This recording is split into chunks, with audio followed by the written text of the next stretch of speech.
왜 포기하는 것 같으세요, 그럼? 전문가들이? 안 되니까요. 아주 쉽습니다. 왜 안 돼요? 내가 바른샘 팟캐스트 11화 2부 시작하겠습니다. 좋습니다. 1부 저희 얘기 많이 했죠? 그렇습니다. 네. 별별 얘기 다 하고, 질문 제대로 안 가고, 제가 하고 싶은 말 하고, 네, 죄송합니다. 2부는 정석대로 가려고 노력을 하겠습니다. 아니다, 재밌었습니다. 아주 흥미로운 질문들이 많이 있었어가지고. 흥미로우셨나요? 아, 그럼요. 흥미로웠습니다. 저도 노력해보겠습니다. 네. 일단 2부는 좀 선생님의 이제 경험적인 측면, 이제 이 선생님의 어떤 내밀한 얘기들로 좀 가고 싶은데, 첫 번째로 제가 드리고 싶은 질문은 좀 제일 궁금한 것.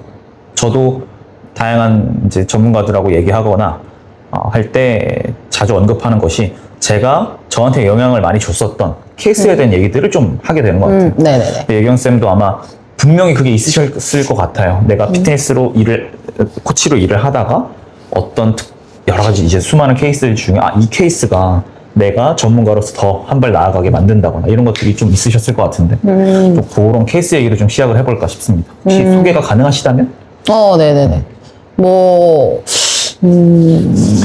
가장 크게 생각나는 게 이제 두 케이스가 있는데, 하나는 이제 이 친구가 이제 좀 백그라운드를 말씀드리자면은 되게 타인도 많이 타고, 타인에 대한 그런 경계심도 엄청 심하고, 먹는 것도 잘 안 먹고, 뭐 기구나 이런 낯선 환경, 사물을 굉장히 많이 타는 친구였어요. 그래서 우리 흔히 말하는 이제 밸런스 패드라고 하죠.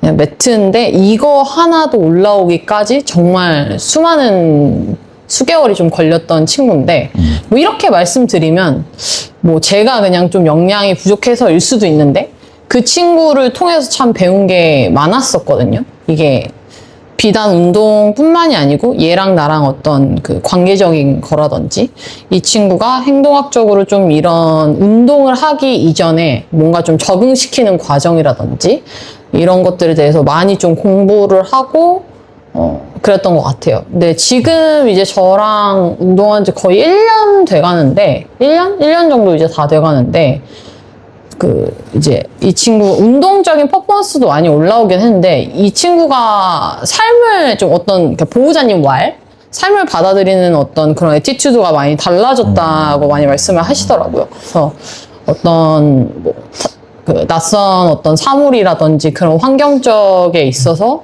타는 것도 좀 일상에서 봤을 때 많이 달라졌고, 저한테도 처음에 이제 거의 안 왔거든요. 그리고 저의 뭐 이런 손짓 하나에도 되게 민감하게 반응을 하고 이랬던 친구인데, 지금은 이제 가족한테만 좀 보여주는 애교를 저한테 좀 보여준다든지 약간 그런 것들에 있어서 많이 공부하게 되고, 내가 앞으로 더 공부해야 되고 많이 공부하게 됐었던 케이스인 것 같고, 그래서 지금 그 친구도 사실 재활 목적으로 온 건데, 정말 감사하게도 보호자님이 되게 믿고 기다려주신 것도 있고, 그리고 제가 이제 이런 친구들을 코치가 먼저 포기하는 경우도 사실 흔하거든요. 흔하고 보호자님이 포기하시는 경우도 있는데, 그냥 저도 계속해서 뭔가 보호자님을 설득하고 이 친구한테 맞는 단계대로 가려고 많이 노력을 했던 것 같아요. 그냥 얘가 어려워하면 그만큼 더 쉬운 단계로서 가려고 했었고, 운동을 시키기보단 얘랑 뭔가 계속 관계를 쌓으려고 많이 노력을 했었던 것 같아요. 내가 어떤 하는 이런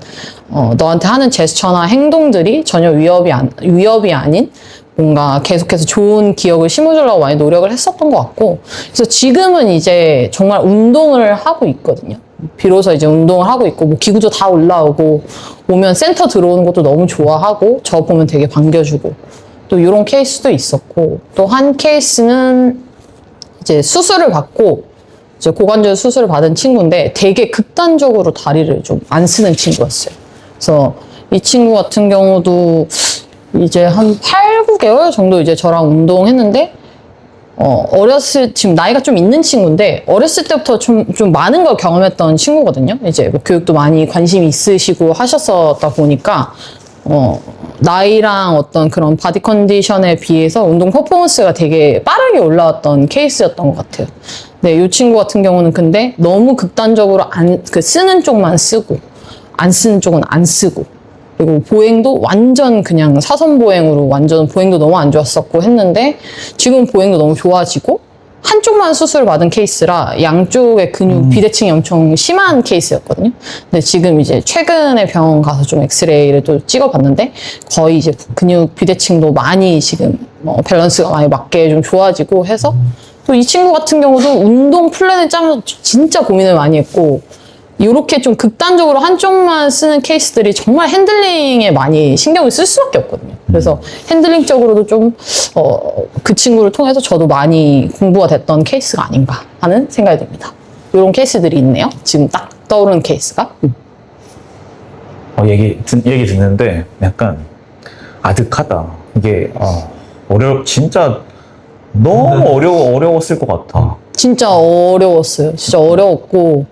그러니까 어려운 것도 어려운 건데 내가 이걸 어떻게 보호자한테 설득할지가 참 힘들었던 것 같아요. 근데 너무 감사하게도 제가 말씀해 드리는 거에 있어서 보호자님이 다 좀 받아들여 주시고 좀 기다려 주셔서 정말 감사했었죠.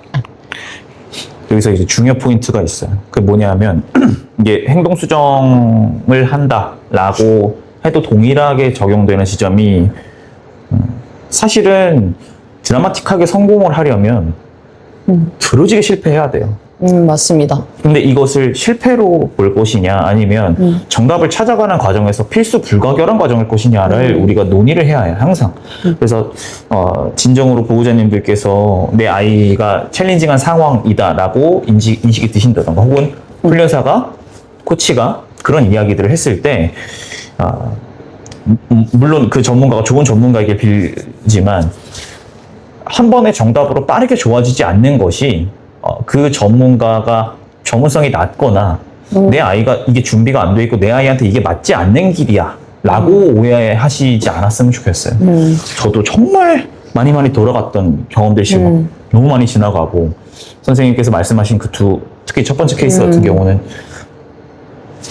많은 실패 안에서 견고한 믿음이 있었으니까 결국에는 정답으로 쭉 나아갈 수 있었던 거잖아요. 그쵸, 아무래도. 그리고 실력이 있었고 그 안에서 실패하면 왜냐면 되게 저는 좀 이상하다고 했던 포인트가 저는 제가 반려견을 포기한 적이 단 한 번도 없거든요. 포기라기보다는 제 한계를 인지해서 다른 전문가한테 레퍼로 준 적은 있어요. 근데 이건 사실 포기라고 말할 수는 없고.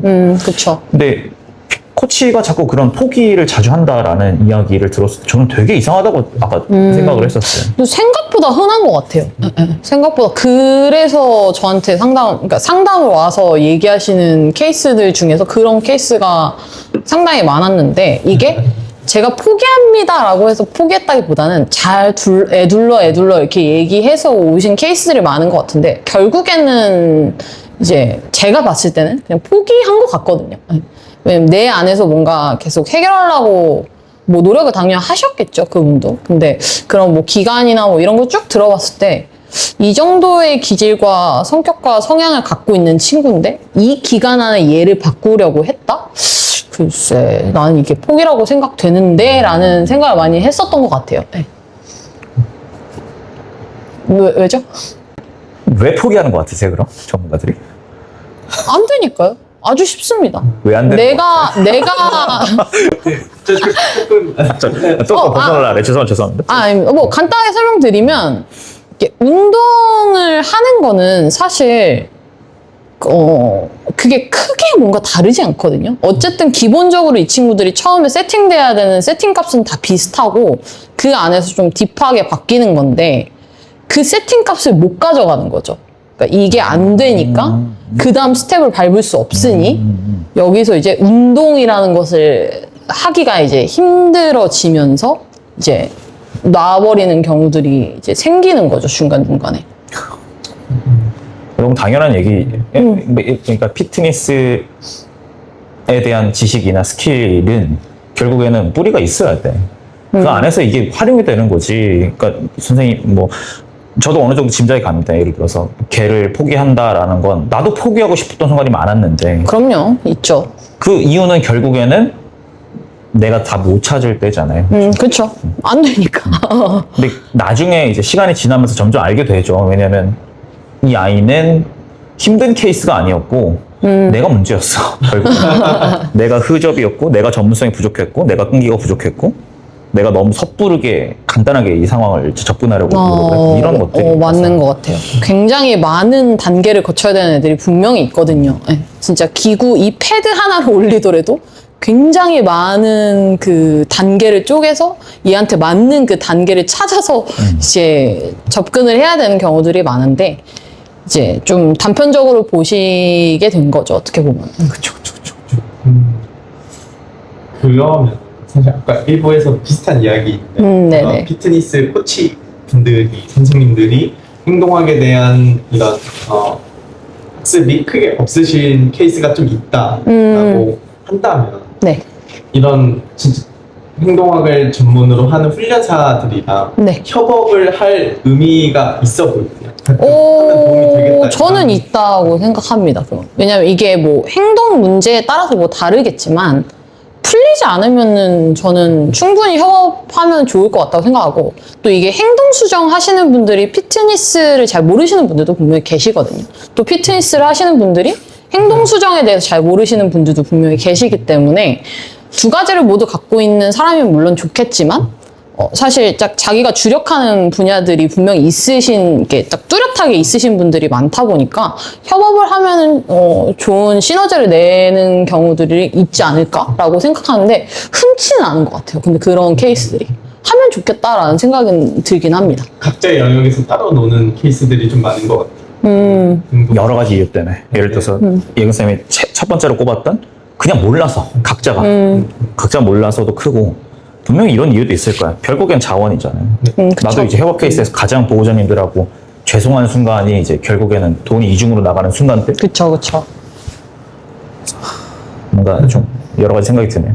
네, 뭐 얘기를 그 주제에서 조금 이어가고 싶은 것이 저는 제가 이제 피트니스를 추천드리는 케이스가 세 가지 측면이에요.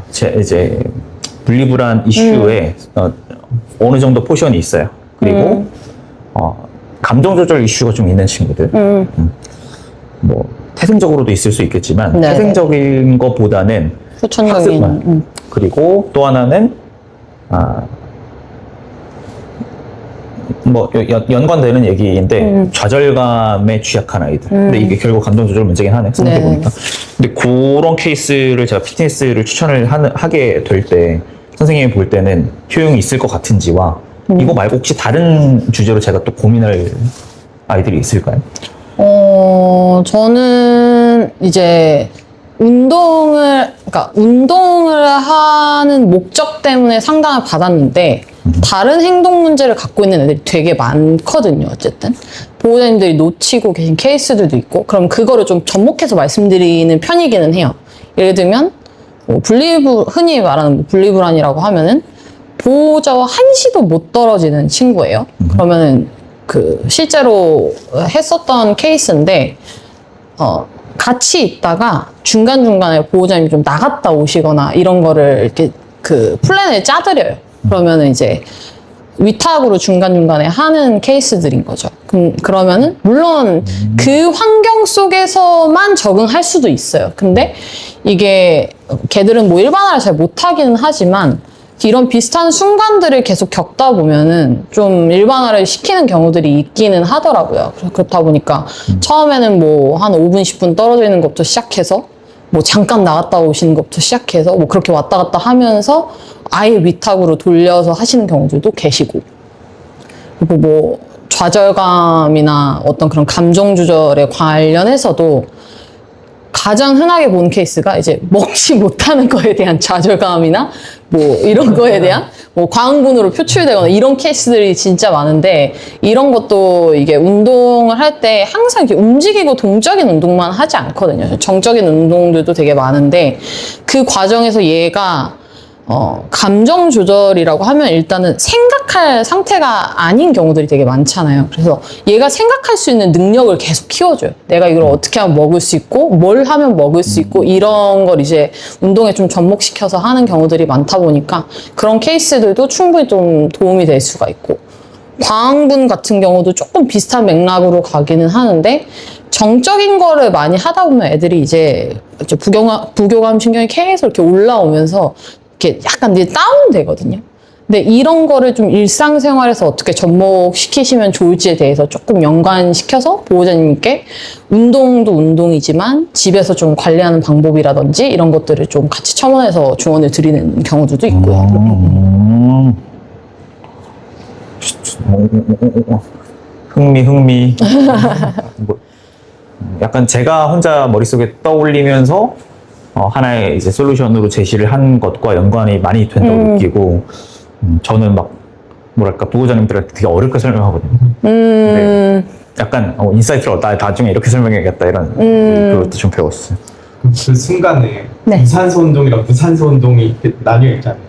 뭐 전략적으로 선택하시는 뭐 그런 것들이 있을까요? 예를 들면은 이미 운동을 딱 하러 왔는데 이 친구가 막 흥분도가 올라가 있는 상태면은 일단 멘탈 트레이닝을 좀 많이 처음에는 시키고, 그러니까 몸을 많이 움직이는 것보다는 얘가 생각하면서 움직일 수 있는 그런 것들을 많이 시키고, 뭐 반대로 되게 환경을 많이 타고 뭐 무기력하고 뭐 안 할라 그러고 흥미도 없고 이런 친구들은 처음엔 좀 움직이는 걸로 많이 시작을 해요. 그래서 움직이면서 교감신경 계속 깨워주면서 먹이 동기화 계속 중간에 올려주면서 약간 그런 식으로 플랜을 짜기도 하고요. 그래서 그런 식으로 많이 진행을 합니다. 그래서 이제 아까 이제 행동수정 관련해서도 이제 얘기를 하셨지만 제일 많이 추천드리는 케이스가 이제 자신감 부족한 친구들. 이제 타인하고 뭘 하는 경험이 부족하거나 아니면 뭐 낯선 사물에 대해서 너무 과민하게 반응하거나 환경을 좀 많이 타거나 이런 친구들한테는 좀 PTSD 많이 추천하는 편이긴 해요. 실제 좀 와닿는 게 저희 유치원에도 간식 잘 안 먹고 산책 교육하려고 하면 파업하는 친구가 있거든요. 네. 근데 핏봉만 깔아주면 그냥 신나서 올라가서 간식 잘 먹고 신나해. 뭐 그런 거 보면 피트니스가 좀 도움이 그런 상황에서 되겠구나라는 생각을 했어요. 그래서 반대로 운동을 시킬 때도 들어오면 잘 안 먹고 그냥 안 하려고 하는 친구들은 중간중간에 산책을 계속 나가요. 그래서 조금 하다가 환기 한번 하고 산책 한번 갔다 오고 그럼 그 텐션 올라온 거 이제 이용해서 바로 이제 운동시키고 좀 떨어진다 싶으면 또 한번 환기하고 오고 약간 이런 식으로 플랜을 짜기도 하고요. 저 은은한 미소는 뭐죠 지금? 지식이 늘었어. 약간 연결됐어. 내 스틱하고. 좋습니다. 네네네. 저희 뭐 거의 뭐 4시간이구만. 좀 다른 측면으로 좀 넘어가고 싶습니다. 이제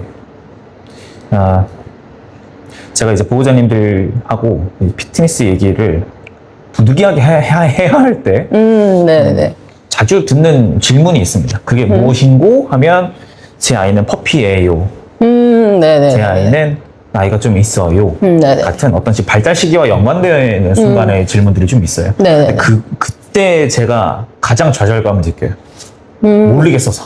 결국에는. 네네네. 선생님이 보실 때 퍼피 친구들한테 주의점이나 혹은 추구점이 있을 거고 네네네. 반대로 노령견 친구들한테도 그런 전략이 다 있으실 것 같아요. 그쵸. 그 부분에서 이제 설명해 주실 부분이 있을까? 일단 퍼피 친구들 같은 경우는 모든 뭐 개들을 운동시킬 때 그렇지만 얘네는 놀이에 대한 흥미를 끌어주는 게 되게 중요하거든요. 그렇다 보니까 이게 1년 미만의 이제 퍼피 친구들, 아직 성장판이 안 닫히고 이제 성장하고 이제 골격이나 이런 그 근육이 발달되고 있는 이 시기에는 근력 운동을 과하게 일단 시키지 않아요. 그래서 바닥에서 하는 그라운드 운동이라든지 혹은 자각도, 이제 자기 신체를 인지하는 능력을 키워주는 그런 운동들을 시켜주고, 그 다음에 이제 기구 같은 것도 뭐 올라가서 오래 버티고 이런 거를 권장하지 않거든요. 추천하지 않다 보니까 기구도 그냥 경험하게끔. 그래서 퍼피 시기는 좀 한마디로 말씀드리면 내가 본격적으로 운동을 할 수 있는 준비를 하는 시기라고 좀 생각을 하시면 좋을 것 같아요. 좋은 입문 시기일 거고, 여기서 이제 어느 정도 이제 맛 본 상태에서 출발하는 것과 성견일 때 입문하는 것은 사실 완전 다릅니다. 완전 다르고 그 친구들이 성견이 됐을 때 뿜어내는 퍼포먼스는 완전 달라요. 완전 달라요. 이게 비단 이제 어려운 얘기가 아니잖아요. 사실 어렸을 때 인간도 똑같잖아요. 그쵸. 어렸을 때 책 좀 본 놈이 나이 들어서 공부하는 거잖아. 반대로 운동도 마찬가지고. 반려견 친구들 지금 퍼피 양육하시거나 고민하시는 분들 중에 지금이 적기일 수도 있어요, 진짜. 그래서 지금 어렸을 때 해본 동작, 어렸을 때 훈련사랑 요 루틴으로 트레이닝 해본 경험 자체가 완전. 나중에 정말 큰 차이를 만들고 맞아요. 평생 해도 좋을 활동이 언제든지 이 피트니스로 저희가 정할 수도 있는 이 상황에서 요거는 되게 중요 포인트라고 생각을 하고.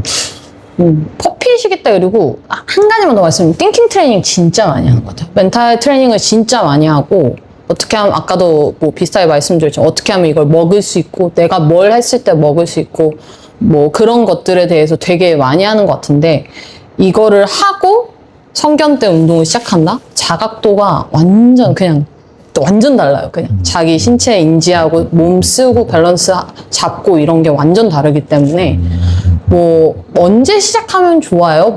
뭐 이런 게 뭐 주의점이 있어요? 이렇게 물어보시면 시작은 언제든지 하셔도 돼요. 다만 이제 항상 준비하는 시기라는 걸 잊으시면 안 된다. 요 정도. 노경 친구들은 어떨까요? 노견 친구들 같은 경우는 조금 사실 근데 이 질문은 내가 볼 때 조심스러운 질문인 게 왜냐면 노령견 친구들이라는 건 봐봐요. 다 여기서 시작해. 퍼피는 노령견은 약간 이런 느낌이에요. 각자가 많은 수많은 삶을 살아서 그치. 상황이 네네네. 차이가 심한 점을 좀 감안해. 제가 근데 그 운동시키고 있는 친구들 중에 시니어 친구들이 비율이 꽤나 높아요. 꽤나 높은데 거의 엄지를 대다. 됐습니다. 꽤나 높은데 이게 완전 천차만별이거든요. 이 친구들이 이제 갖고 있는 백그라운드도 너무 다르고 대부분의 애들이 다 어느 정도의 뭐 내과적인 외과적인 질환을 갖고 있는 아무래도. 경우들이 많다 보니까 일단은 이 친구들 같은 경우는 운동을 할 수 있는 컨디션인지를 좀 보고요. 왜냐면 너무 기력이 떨어지고 이런 친구들은 아무래도 와서 운동의 목적보다는 일단 활동을 먼저 시켜요. 와서 그냥 먹고 나랑 뭘 하고 이런 것부터 먼저 좀 시작을 하고 이거 아무래도 이미 갖고 있는 그런 근골격계 이슈가 예방 차원에서 한다기보다는 여기서 더 안 좋아지지 않도록 조금 관리를 해주고 퇴화되는 시기잖아요, 사실. 네. 아쉽지만 좀 퇴화되는 시기다 보니까 이런 퇴화의 속도를 좀 낮춰주는 데 있어서 많이 포커스를 잡고 있다 보니까 움직이는 걸 좀 많이 하는 편이고 이게 근육이 빠지면서 살이 좀 붙는 친구들도 많거든요, 사실 이 시기에는. 그래서 뭔가 이 친구들한테 그렇게 성견이나 다른 애들처럼 운동을 시키지도 못할 뿐더러 얘가 이제 더 이상 여기서 안 좋아질 수밖에 없지만 이 속도를 최대한 늦춰주고 얘의 삶의 질을 올려주는데 좀 많이 목적을 갖고 있는 것 같고요. 그리고 가장 중요한 건 치매 예방. 네, 치매 예방의 목적이 가장 크기는 합니다. 요거를 원리적으로 설명을 해주세요. 이게 왜냐면 많은 분들이 저도 어떻게 말하냐면 치매는 훈련의 영역이 아니다라는 이야기를 저도 되게 많이 해요. 네네. 다만 사실 딥하게 들어가면 당연히 연관은 있죠. 그쵸. 특히 이제 피트니스 쪽은 연관이 나는 깊다고 생각을 해요. 여러 가지 이제 이야기를 할 수 있겠지만. 네네. 일단 시니어 친구들은 이제 이런 질환적인 거 말고 자기의 신체를 사용하고 이런 인지하는 능력이 떨어질 수밖에 없거든요. 그래서 근데 피트니스 일단 아주 기초적인 것부터 말씀드리면 이렇게 피트니스 기구들을 보시면 다 이렇게 볼록볼록하게 이렇게 뾰족뾰족하게 올라와 있잖아요. 근데 아이들이 그런 거를 밟고 거기서 버티고 올라감에 있어서 내가 신체를 자각하는 그런 능력이 그 퇴화되는 것을 계속 이제 예방해주고 훨씬 더디게 하기 위해서 이제 그런 것들을 많이 하거든요. 그리고 이 머리를 많이 안 써본 친구들이 되게 많이 와요. 시니어 친구들. 그냥 그렇게 지내다가 이제 와서 공부를 하려니 너무 힘든 거죠. 근데 그 친구도 똑같이 엄청 낮은 단계에서부터 뭐 힌트도 좀 많이 주고 얘가 성공할 수 있게 내가 세팅을 다 해두고 계속 이제 조금씩 성공 경험을 하게 해주고 그러면 이 친구들도 고민을 하기 시작합니다. 내가 어떻게 하면 이걸 먹을 수 있고 어디 올라가면 내가 간식을 먹고 이런 생각하는 과정 자체가 되게 치매 예방에 도움이 많이 되거든요. 그렇게 조금 설명을 드릴 수 있지 않을까 합니다. 네네네. 아주 만족스러워. 많은 분들이 이걸 모르셔서 그래. 이 얘기가 나온 게 아주 만족스럽고 지금 이게 이제 조금만 첨언을 하자면 이해하실 분들이 실제로 행동을 옮기셨으면 해서 이게 이렇게 이해하시면 좋아요. 보호자님들 지금 보시는데 지금 심장 뛰는 거 느껴지시나요? 하면 안 느껴지죠. 미쳤나요? 그렇죠? 당연히 안 느껴지죠. 근데 저희가 어떤 상태에 들어갈 때 당연히 느껴지겠죠. 반려견 친구들한테 지금 이 얘기 심장 소리를 느끼게 하자 이게 아니고요. 반려견 친구들이 보통 저희보다 이게 조금 더 심해요. 나의 몸을 인지하는 것, 나의 몸의 상태, 내 근육의 움직임에 집중하는 일들이 삶에서 거의 없을 확률이 되게 높아요. 인간보다 훨씬 더. 맞습니다. 인간도 적을 뿐더러. 근데 그거를 인지하는 과정이 뇌신경학적으로 되게 좋습니다. 기본적으로 이제 심플하게 말씀을 드리면.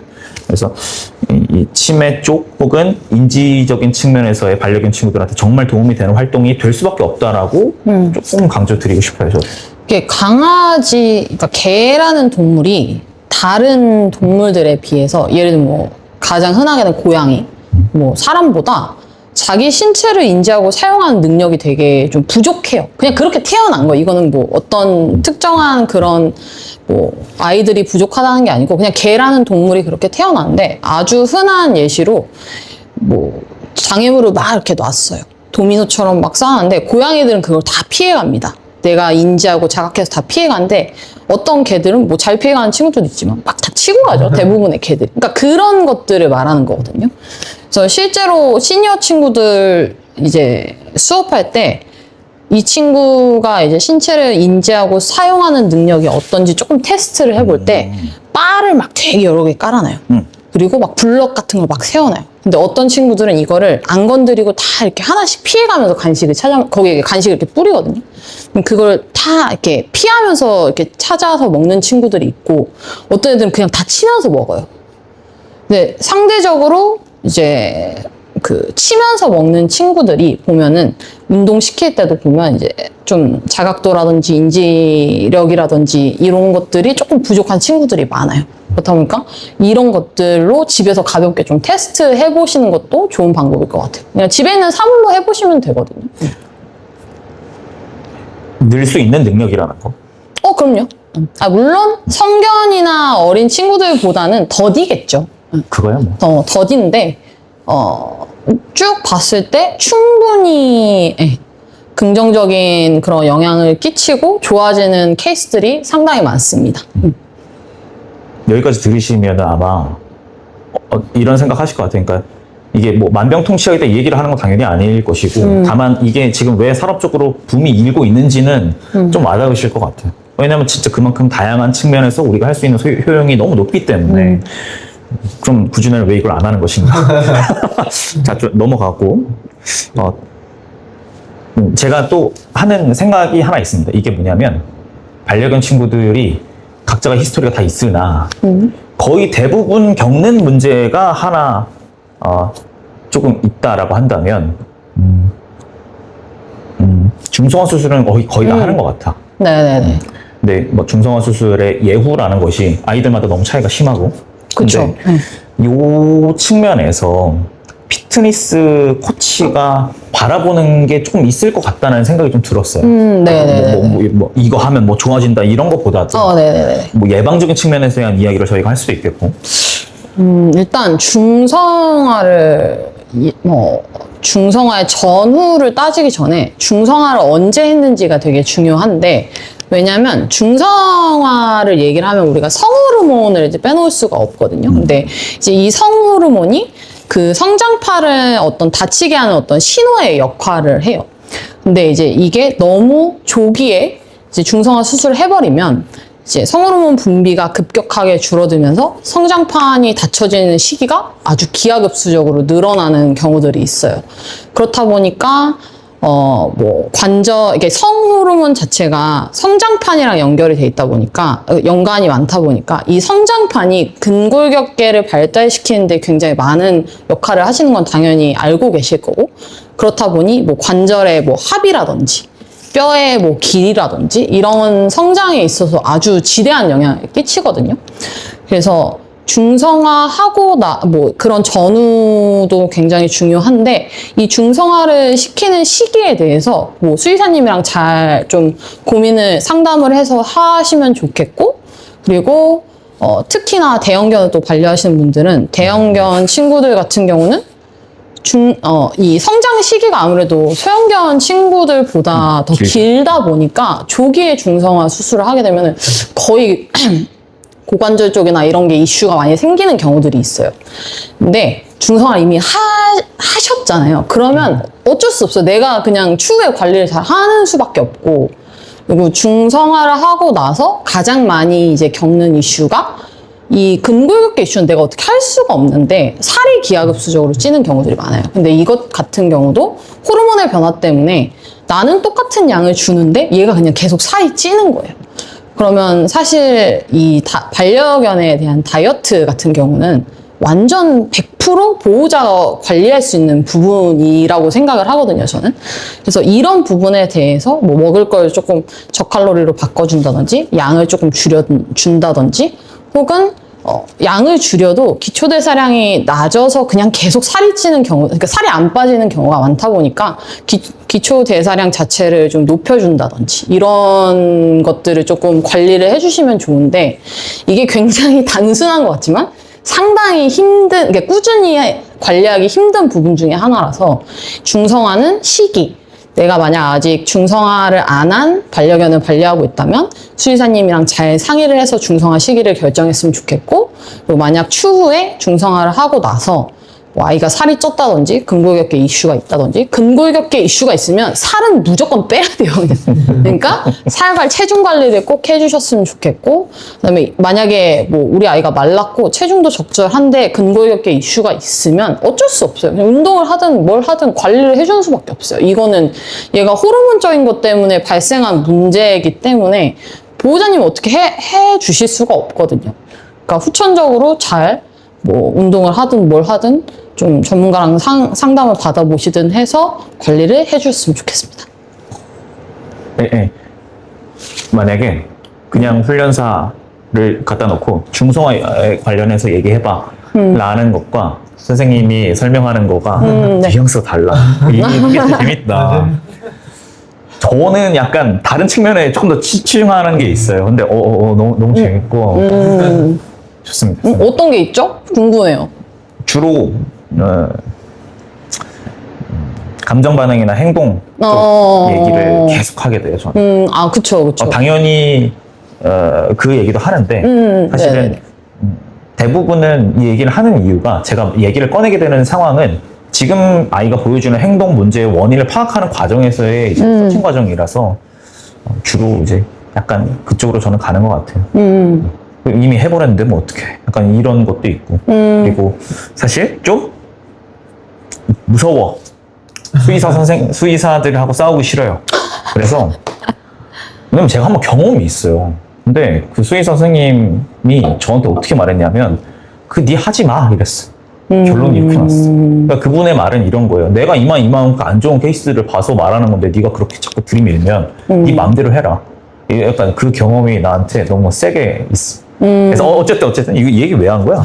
넘어가죠? 그러니까 이게 뭐 중성화에 관련해서도 뭐 행동학적인 이슈도 물론 있겠지만 뭐 이게 오늘 또 피트니스 관련된 얘기인가 좀 이런 쪽으로 이제 제가 설명을 드렸는데 뭐 끝도 없죠. 사실 얘기하면 이것도.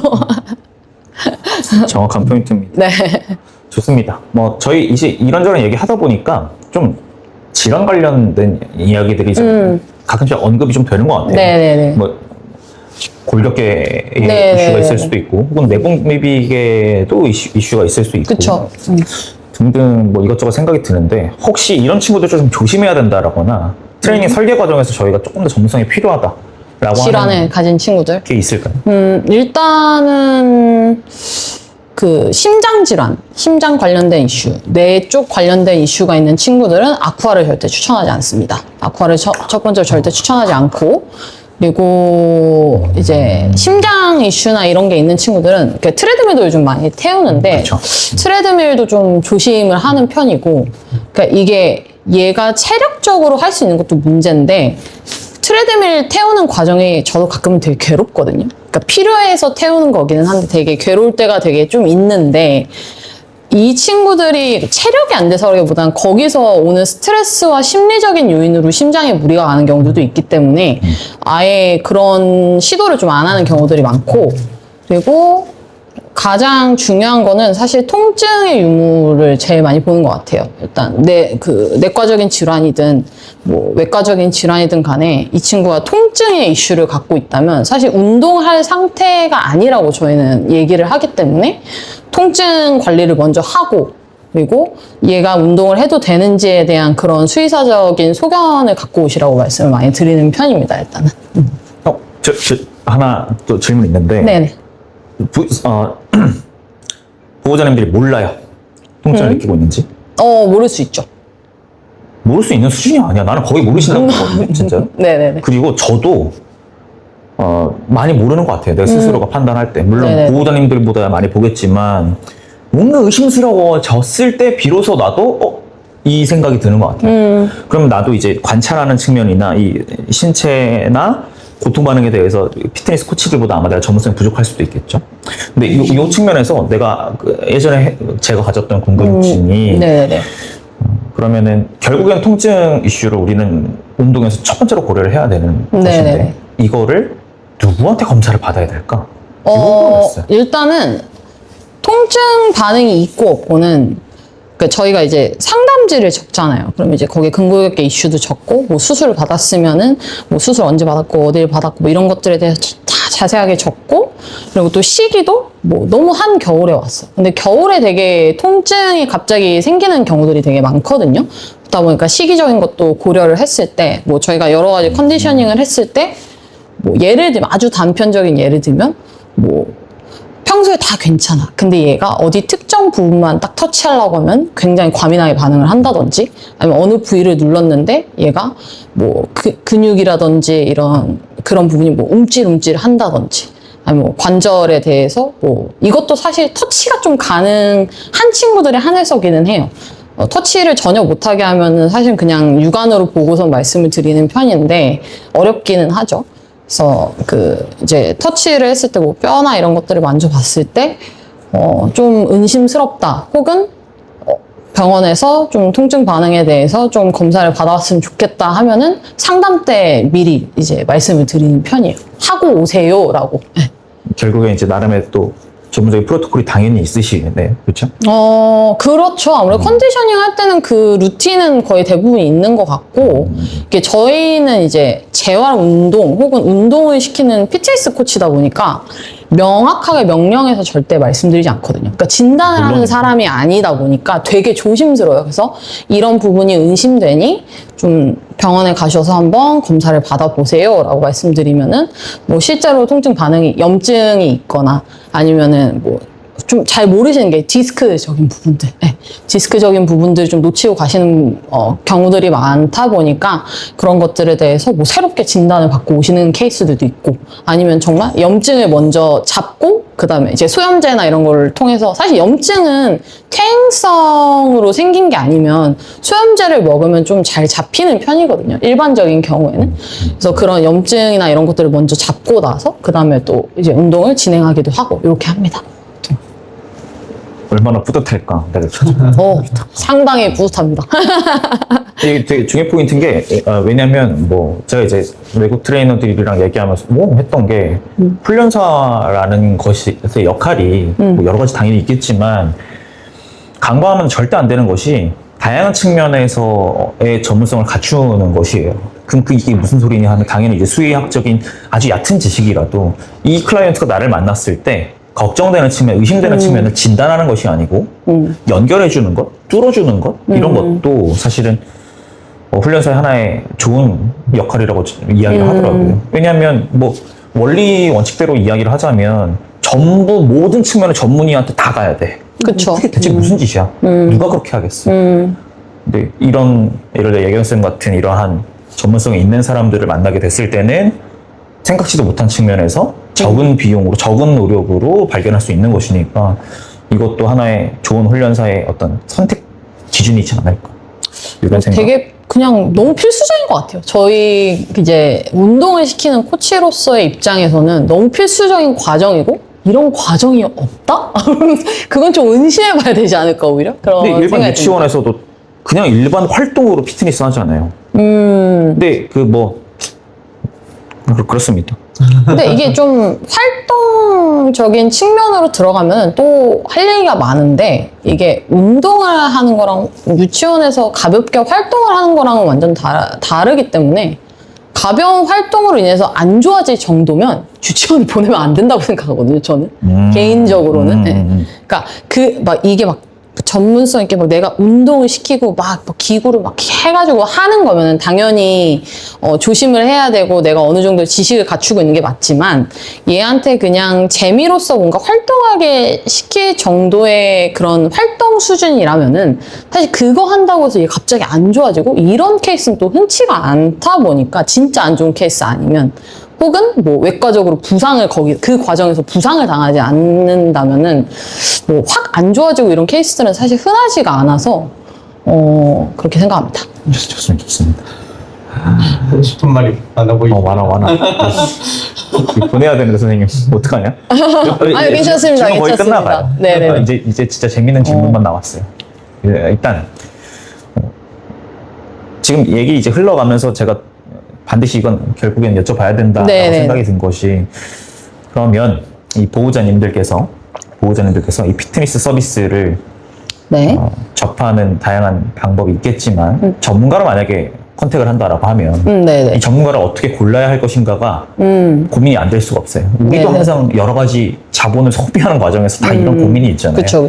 저도 훈련사를 소개할 때 혹은 좋은 훈련사를 고른다라고 했을 때 제가 제시하는 보호자님들만의 체크리스트가 또 있거든요. 네네네. 선생님이 볼 때 하이 스탠다드를 갖고 있는 전문가로서 피트니스 트레이너는 어떤 측면들을 중요하게 보시고 어떤 것들을 쎄한 측면이 있다라고 말할 수 있을까? 조금 생각나는 기준점들에 대해서 말씀을 드리면 일단은 첫 번째로는 우리 아이에 대해서 얼마나 디테일하게 말해줄 수 있는지에 대해서 좀 보셔야 되는데 예를 들면 질문지에서 내가 적은 질문을 토대로 한 그런 것들 말고 지금 뭐 보행이 어떻고 뭐 좌우 뭐 근육이 어떻고 이런 것들에 대해서 컨디셔닝을 했을 때 얼마나 딥하게 말을 해줄 수 있는지 정확하게 말을 해줄 수 있는지 그런 것들을 좀 보시면 좋을 것 같아요. 그래서 딱 운동을 이제 상담을 하러 왔는데 뭐 이런 질문지에 적힌 것만 보고 얘는 뭐 이런 식으로 운동을 할 거고요. 뭐 이런 이제 좀 뭉뚱그려진 그런 플랜만 얘기를 한다면 조금 의심스럽지 않을까? 왜냐면 그거는 책에서도 좀 충분히 찾으면 나올 수 있는 정보들이거든요. 요즘 같은 이제 정보가 많은 시대에는. 그리고 두 번째로는 행동학적으로 어느 정도 지식이 좀 있는 분들한테 가셨으면 좋겠어요. 이유는 그냥 잘 먹고 잘 따라오는 애들도 분명히 있는데 이게 운동을 하다가 막히는 순간들이 있는데 이게 운동 때문이 아니고 행동학적인 것 때문에 막히는 순간들이 되게 많아요. 뭐 소음에 짖는다든지 나의 핸들링 때문에 짖는다든지 뭐 기구에 안 올라온다든지 이게 뭐 핸들링적인 부분 이외에 행동학적으로 풀어야 될 순간들이 되게 많은데 그래서 요거에 대해서 잘 알고 있는 코치한테 가면은 그래도 돈을 많이 절약을 하시게 될 것 같아요. 그리고 이런 과정에서 나의 강아지만 탓하는 그러니까 얘가 이래서 안 돼. 얘가 이래서 안 돼. 이거 하세요. 이거 하세요. 이것도 물론 필요한 순간들이 있겠지만 내가 계속 회차가 쌓이는데 계속 똑같으면은 이거는 조금 의심해 볼 필요가 있거든요. 그러니까 핸들링적인 건 요즘 어디서든지 배울 수 있는 데가 굉장히 많아요. 근데 전문가로서 50분이라는 시간을 운동을 하면서 끌고 가야 되는데 행동학적인 게 딱 터져버리면 이걸 전혀 수습을 못하는 경우들이 되게 많다 보니까 운동에 대한 스킬, 뭐 이런 전문성도 당연히 중요하지만 행동학적인 것도 어느 정도는 알고 있는 분께 가야 조금은 돈도 시간도 좀 절약해서 운동을 시키실 수 있지 않을까라는 생각이 들고 마지막으로 세 번째는 어렵게 말하는 사람한테 가지 마세요. 영어 많이 쓰고, 뭐 전문 용어들을 자꾸 이제 막 얘기를 하는 경우보다는 저는 이제 보호자가 이해하기 쉽게 설명하는 것도 그 코치가 갖고 있는 역량이라고 생각을 하거든요. 그렇기 때문에 뭐 얘가 뭐 어떤 상황, 이 컨디셔닝을 하거나 운동을 할 때 최대한 보호자님이 이해하기 쉽게 설명을 해주시는 분께 가면은 보호자님도 조금 더 납득을 잘 하실 수 있으실 것 같고 이해도 더 빠르게 하실 수 있을 것 같습니다. 근데 한 가지만 더 말씀드리면 행동학적인 거를 드리는 말씀인데 오해와 조금 연관되는 건데 행동학적인 이슈가 있으면 당연히 시간은 더 오래 걸릴 수밖에 없어요. 네.